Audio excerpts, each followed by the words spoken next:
जय हिंद। आज हम लोग जानेंगे टर्म्स रिलेटेड टू एंगल, कोण से संबंधित शब्द। ठीक है, तो जितना भी आपका होता है टर्म रिलेटेड टू एंगल वो सारा चीज़ हम लोग जानेंगे। ए टू जेड जो कंडीशन है हमारा सारा चीज़ हम लोग इस वीडियो लेक्चर में जानेंगे। तो चलिए बिना टाइम वेस्ट करते हुए हम लोग बढ़ते हैं अपनी वीडियो लेक्चर की ओर। फर्स्ट में आपको जानना है कॉम्प्लीमेंट्री एंगल, जिसको हम लोग हिंदी में बोलते हैं पूरक कोण। ठीक है, तो सबसे पहले डिफिनीशन जानेंगे और उसके बाद इसको हम लोग समझने की कोशिश करेंगे। If the sum of the measurements of two angles is 90 degrees then it is called a supplementary angle. यदि दो कोणों के मापों का योग 90 डिग्री हो तो उसे पूरक कोण कहते हैं, यानी कि कॉम्प्लीमेंट्री एंगल कहते हैं। तो यहाँ पे आपको फिगर दिख रहा होगा, यहाँ पे एक फिगर दिख रहा होगा और यहाँ पे दो कोण आपको दिख रहा होगा। यहाँ पे कोण नंबर 1 और ये आपका एंगल नंबर 2, एंगल 1 और एंगल 2।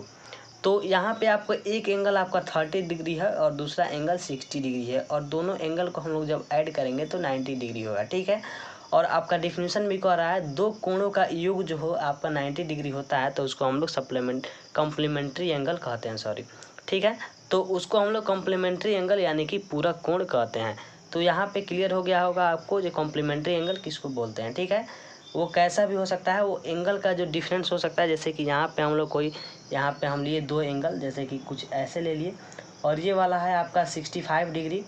ठीक है, और इधर वाला अगर आपका है यहाँ पे, इधर 65 है और इधर आपका 35 है। ठीक है, 35 नहीं 25।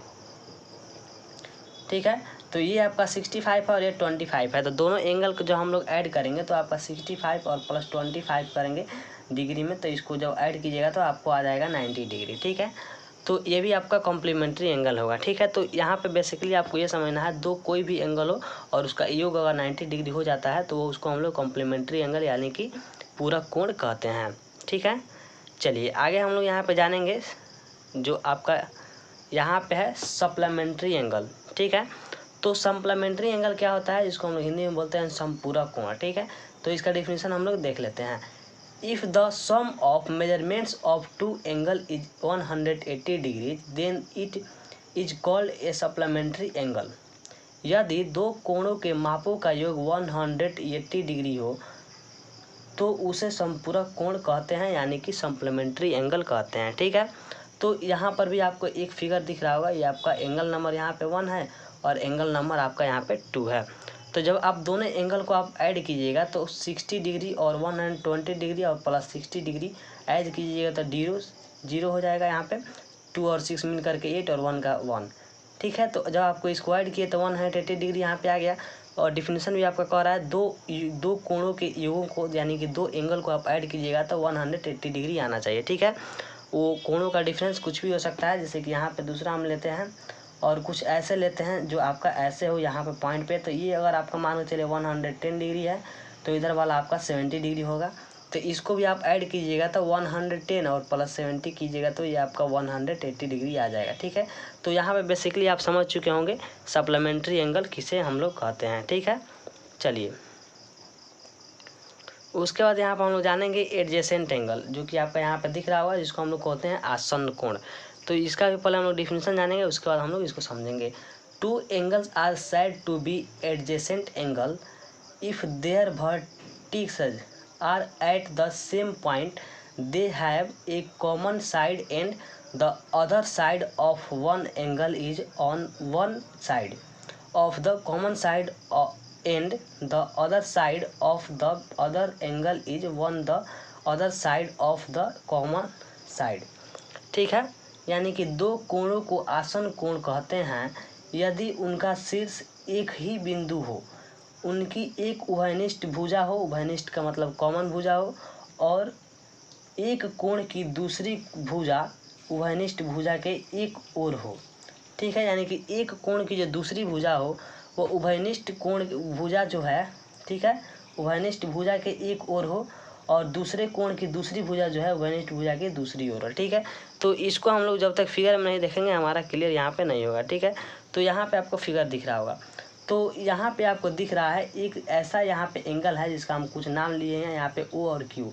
जो आपका ओ क्यू है तो उसके एक एंगल जो आपका ओ पी है यहाँ पे, वो फर्स्ट वाला जो एंगल है इस कॉमन ये जो ओ पी है ओ क्यू जो आपका एंगल है ओ और क्यू, ओ क्यू जो आपका एंगल है ये दोनों एंगल में शामिल है, यानी कि कॉमन है, उभयनिष्ठ है। ठीक है, यहाँ पे लिखे भी हैं उभयनिष्ठ, यहाँ पे ये उभयनिष्ठ है। ठीक है, कॉमन साइड है।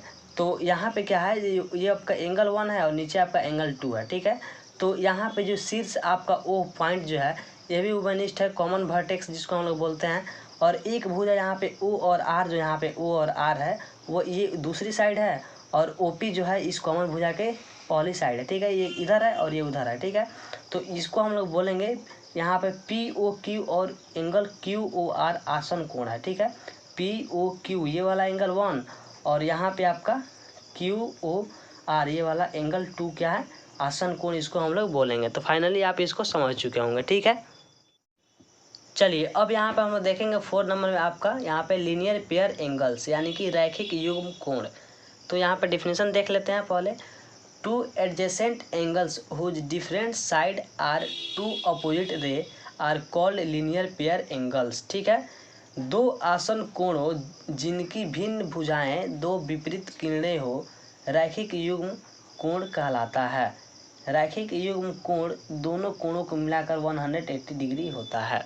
ठीक है, यहाँ पे आपने क्या समझा, यहाँ पे दो आसन कोण जिनकी भुजाएं जो है दो विपरीत किरणें हो, यानी कि यहाँ पे देखिए आपका दो आसन कोण है। यहाँ पे आसन कोण कौन कौन सा आपका पी, यहाँ पे पी ओ और आर। ठीक है, ये वाला एंगल, और प्लस आप कीजिएगा यहाँ पे क्यू ओ आर। ठीक है, तो ये जो दो आसन आपका यहाँ पे कोण है, ठीक है, आपका पी ओ आर और क्यू ओ आर। ठीक है, तो दो आसन कोण जिनकी भुजाएं दो विपरीत किरणें हों, और इसका भुजा जो है आपका दो विपरीत किरणें का मतलब, किरणें का मतलब क्या हुआ, यानी कि एक अगर इस साइड में है तो दूसरा किरण जो होगा बिल्कुल इसके विपरीत यानी कि इस साइड में होगा। ठीक है, तो यहाँ पे आपका ये पॉइंट ओ जो है ओ से एक किरण इधर जा रहा है ओ पी साइड में और दूसरा जा रहा है उधर ओ क्यू साइड में। ठीक है, तो वही कह रहा है यहाँ पे दो आसन कोण जिनकी भुजाएं हैं दोनों क्या है विपरीत किरणें हो, तो ये दोनों आपका ओ पी और ओ क्यू विपरीत किरणें हैं, तो रैखिक युग्म कोण कहलाता है। तो ये रैखिक युग्म कोण आपका कहलाता है। ठीक है, और एक कंडीशन आपका यहाँ पे होता है, रैखिक युग्म कोण जो होता है आपका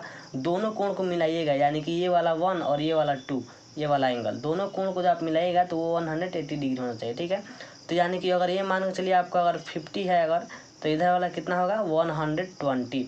तो इस दोनों को जब आप एक साथ 130 सॉरी, तो इस दोनों का आप ऐड कीजिएगा तो 130 और प्लस 1 सिर्फ 50 है, ये एंगल 1 नाम दिए इसका, तो इसको ऐड कीजिएगा तो 180 आपका हो जाएगा। ठीक है, तो जैसे कि यहाँ पे एंगल पी ओ आर और plus angle Q O R किए हैं तो आपका यहाँ पे 180 डिग्री आ गया है। ठीक है, चलिए अब यहाँ पे हम लोग आगे देखते हैं।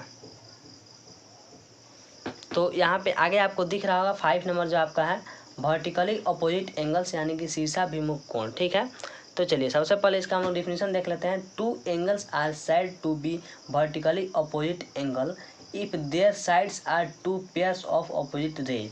दो कोणों को शीर्षाभिमुख कोण कहते हैं यदि उनकी भुजाएं विपरीत किरणों के दो युग्म हो। ठीक है, विपरीत किरणें का क्या है दो युग्म हो। तो यहाँ पे आपको दिख रहा है डिफिनेशन जो है आपका, दो कोणों को शीर्षाभिमुख कोण कहते हैं हम यदि उनकी भुजाएं विपरीत किरणों के दो युग्म हो। ठीक है, तो यहाँ पे जो विपरीत किरणों यानी कि अपोजिट रे जो होता है आपका, जैसे कि एक यहाँ पे डीसी जो है इधर गया है तो इसके अपोजिट यानी कि एक गया है हमारा बी ए। ठीक है, या फिर ए भी यहाँ पे गया है। ठीक है, तो उनके जो आपका बीच का जो आपका एंगल होगा, ठीक है, जैसे कि यहाँ पे नीचे कुछ नोट्स में दिया गया है, यहाँ पे एंगल ए ओ डी और बी ओ सी, यहाँ पे ए ये सेंटर जो है आपका इसका नाम मान लेते हैं ओ, ए ओ डी और नीचे वाला बी ओ सी, यानी कि ये ऊपर वाला एंगल जो आपका ये है और नीचे वाला एंगल आपका ये है। ठीक है, ऊपर और नीचे वाला एंगल जो है शीर्षाभिमुख कोण का एक युग्म है।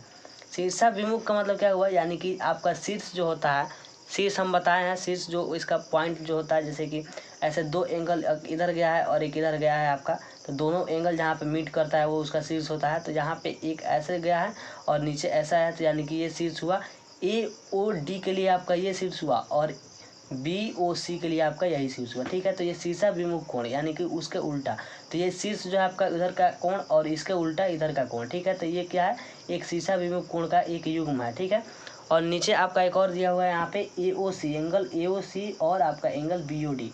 तो ए ओ सी यानी कि ये पॉइंट जो है ए ओ सी के लिए आपका ये ओ सी यहाँ पे ओ जो है आपका शीर्ष हुआ और एंगल BOD यानी कि BOD इस एंगल के लिए भी आपका अगर ऐसा गया है, यहाँ पे मान चलिए B है और यहाँ पे D है, तो ये मिड पॉइंट आपका जो यहाँ पे है यहाँ पे वो, तो क्या है ये दोनों के लिए आपका ये शीर्ष हुआ। ठीक है, तो शीर्षाभिमुख यानी कि अगर इधर का कोण है तो इसके जस्ट उल्टा इधर का कोण क्या है, क्या हो, एक दूसरा शीर्षाभिमुख कोण का युग्म है। ठीक है, और इसमें कुछ नोट्स भी होता है, जैसे कि यहाँ पे नोट है, जब दो रेखाएं एक दूसरे के काटती हैं, ठीक है, यानी कि एक रेखा इधर गया और दूसरा रेखा इधर गया, ये दोनों क्या हुआ, यहाँ पे एक दूसरे को कट कर रहा है। ठीक है, तो शीर्षाभिमुख कोण समान होता है, यानी कि अगर यहाँ पे अगर 30 डिग्री बन रहा है तो यहाँ पर भी आपका 30 डिग्री बनेगा। यानी कि क्या है, दो रेखा जब एक दूसरे को कट करती है तो इधर का एंगल जितना बनता है तो उधर का शीर्षाभिमुख कोण जो होता है वो भी इक्वल होता है। यानी कि अगर यहाँ पे आपका अगर 60 डिग्री का एंगल बन रहा है, सपोज दैट मान लेते हैं, तो इधर भी आपका 60 डिग्री बनेगा। और यहाँ पे अगर मान चलिए कुछ ही मान सकते हैं 45 डिग्री बनेगा, तो नीचे भी आपका 45 डिग्री का एंगल बनेगा। ठीक है, यानी कि शीर्षाभिमुख कोण जो होता है वो क्या होता है, समान होता है। जैसे यहाँ पे लिखा हुआ है एंगल AOC, यानी कि AOC इधर वाला जो 60 हम माने हैं इक्वल है एंगल BOD के, BOD यानी कि इधर वाला 60 हम माने हैं। ठीक है, और एंगल AOD ऊपर वाला 45 जो है ये इक्वल है एंगल BOC के, यानी कि नीचे वाला BOC नीचे वाला 45 के। ठीक है, तो यहाँ पे हम आशा करते हैं कि आपको क्लियर समझ में आ गया होगा। ठीक है, चलिए उसके बाद हम लोग लास्ट में यहाँ पर देखते हैं जो आपका लास्ट है, तो यहाँ पे जो 6 है आपका परपेंडिकुलर बाइसेक्टर, यानी कि लंब समद्विभाजक। ठीक है, तो परपेंडिकुलर यहाँ पे बाइसेक्टर लंब समद्विभाजक। If two line are perpendicular to a line segment in divide the line segment into two equal parts, then the line is called the perpendicular bisector। यदि दो रेखा किसी रेखाखंड पर लंब हो और रेखाखंड को दो बराबर भाग में बांटे तो वह रेखा लंब समद्विभाजक कहलाता है। ठीक है, यहाँ पे आप क्या समझे, यदि दो रेखा किसी एक रेखाखंड पर लंब हो, यानी कि यहाँ पे AB जो है आपका एक रेखाखंड है, ठीक है, और इस पे एक रेखा जो आपका लंब है, क्या चीज़ है, CD जो है आपका इस पे लंब है। ठीक है, और ये CD जो लंब हो रहा है तो इस जो आपका रेखाखंड AB है इसको दो पार्ट में यहाँ पे बराबर बराबर कट कर यानी कि बांट रहा है। ठीक है, यहाँ पे एक रेखा मान लिए कोई, मान चलिए अगर ये रेखा का जो टोटल लंबाई है 10 सेंटीमीटर है और यहाँ पे एक लंब हम कुछ डाल दे रहे हैं, जैसे कि इसका नाम मान लिए AB और ये लंब डाले जिसका नाम ले रहे हैं CD। ठीक है, तो ये CD आपका जो AB पे लंब डाल रहा है तो इसको 2 भाग में बराबर बराबर इक्वल भाग में इसको डिवाइड कर रहा है, यानी कि ये 5 cm बच जाएगा और ये भी आपका 5 cm बच जाएगा। ठीक है, तो कह रहा है वही यहाँ पे यदि दो रेखा किसी रेखाखंड लंब रेखाखंड पर लंब हो और रेखाखंड को दो बराबर भाग में बांटे तो वह रेखा लंब समद्विभाजक कहलाता है। ठीक है, तो ये लंब जो है आपका यहाँ पे 90 डिग्री का एंगल बना रहा है, तो ये दोनों रेखा को आपस में बराबर बांट रहा है, तो इसको हम लोग लंब समद्विभाजक बोलते हैं। ठीक है, यानी कि परपेंडिकुलर बाइसेक्टर इसको हम लोग बोलते हैं। ठीक है, जो हमने लंब समद्विभाजक देखा है परपेंडिकुलर बाइसेक्टर, उसका नोट है यहाँ पे, उसको हम लोग समझ लेते हैं। लंब समद्विभाजक पर स्थित प्रत्येक बिंदु दोनों अंत बिंदु से समदूरस्थ यानी कि इक्वी डिस्टेंस पर होता है। ठीक है, यानी कि AB क्या था, हमारा एक रेखाखंड था। ठीक है, और यहाँ पे ये हमारा DC जो था ये लंब हमारा डाल रहा था जो कि दोनों इक्वल AC और CB को इक्वल पार्ट में इसको बराबर कर रहा था। ठीक है, तो कह रहा है यहाँ पे लंब समद्विभाजक पर स्थित प्रत्येक बिंदु यहाँ पर स्थित है क्या कर रहा है, अंत बिंदु से समदूरस्थ होता है। यानी कि अगर AB जो है आपका यहाँ से इसका डिस्टेंस अगर 10 सेंटीमीटर है तो ये CB जो होगा यहाँ से भी इसका डिस्टेंस 10 सेंटीमीटर होगा। ठीक है, यानी कि ये जो है क्या होता है, इक्वी डिस्टेंस होता है। ठीक है, यानी कि AP is equal to PB, यानी कि A और P कहाँ है, यहाँ पे P और इक्वल है PB। और यहाँ पे भी एक चीज़ जो ये हम यहाँ पे माने हैं, यहाँ से भी अगर ये जितना इक्वल है ये भी उतना ही इक्वल होगा। ठीक है, या फिर AQ जितना लंबा होगा जितना इसका लेंथ होगा उतना ही QB का होगा, यहाँ पे आपका दिया हुआ है। ठीक है, तो ये भी इसको भी समझने वाला है। ठीक है, और एक चीज़ इसमें और बच गया जो कि आपका लास्ट ही है, एंगल बाइसेक्टर जिसको हम लोग अर्धक बोलते हैं। ठीक है, तो इसको भी हम लोग समझ लेते हैं। If a line divides on angle into 2 equal parts then the line I is called a angle bisector. यदि एक रेखा किसी कोण को दो बराबर भागों में बांटे तो वह रेखा अर्धक यानी कि एंगल बाइसेक्टर कहलाता है।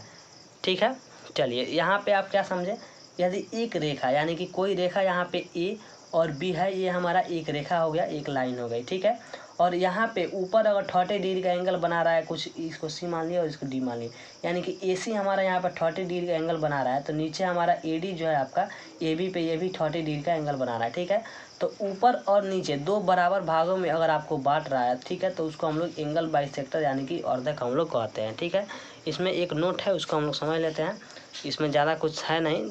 ठीक है, चलिए, कह रहा है नोट, अर्धक पर स्थित प्रत्येक बिंदु दोनों भुजाओं को समान दूरी पर होता है।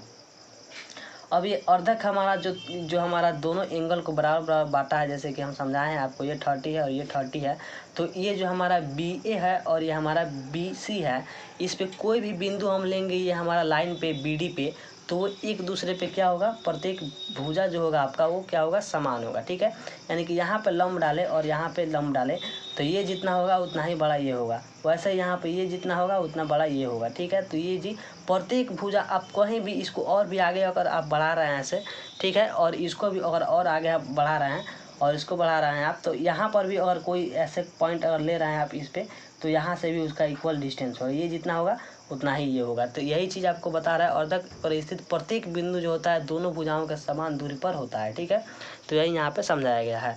यहाँ पे P X is equal to Q X, यानी कि पी और एक्स ये वाला दूरी इक्वल है क्यू एक्स के, यानी ये वाला दूरी के। ठीक है, और यहाँ पे आर वाई जो है आपका, आर और वाई ये वाला डिस्टेंस इक्वल है यहाँ पे एस वाई के। ठीक है, वैसे यहाँ पे हम जो नया वाला लिए हैं वो भी एक दूसरे का इक्वल है, आप कोई भी पॉइंट लेकर के इसको मान सकते हैं। ठीक है, तो आज की वीडियो लेक्चर में इतना ही। अगर आपको वीडियो अच्छा लगे तो दिल से लाइक कीजिए, कमेंट कीजिए, और ऐसे ही हमारे यूट्यूब चैनल पर नए नए टॉपिक को वीडियो को देखने के लिए हमारे चैनल को सब्सक्राइब कीजिए। फिर मिलते हैं नेक्स्ट वीडियो में, तब तक के लिए जय हिंद।